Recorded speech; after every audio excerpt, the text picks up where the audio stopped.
بسم الله، السلام عليكم.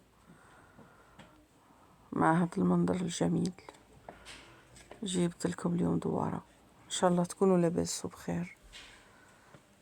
هنا الدوارة بعد ما نقيتها وغسلتها وغليتها وقطعتها مربعات كيما العادة، درت كوكوط، درت فيه الزيت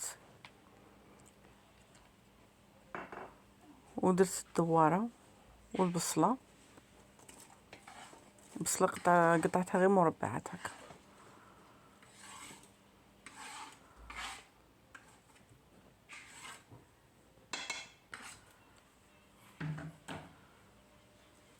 ودرت الدوارة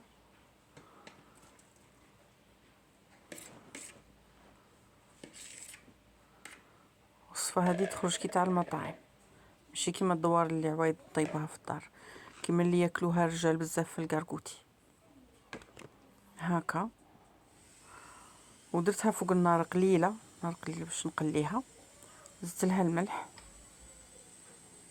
والتوابل، توم، كركم، راس الحانوت وكمون. اللي يبغي الفلك حلا يدير، لازم يدير. شولا انا لاسباب صحيه ما نستعملهاش. وخلط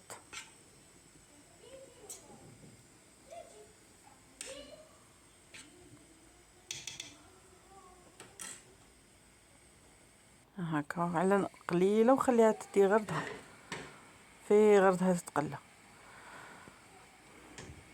وزدت لها ربطه حشيش تاع معدنوس وقزبر، قطعتهم هكا رقيق رقيق وزدتهم، درتهم في الاول.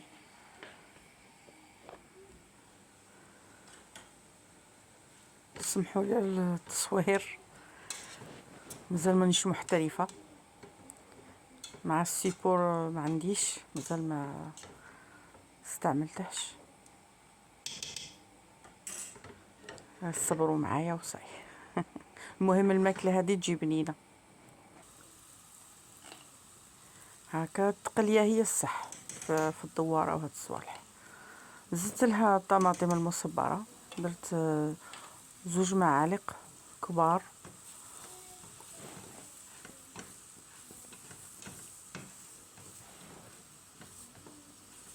ولا كان عندك الثوم ديري، انا ما كانش عندي بزاف خليتها للاخير باش تلقى الريحه. انا درت الثوم المرحي.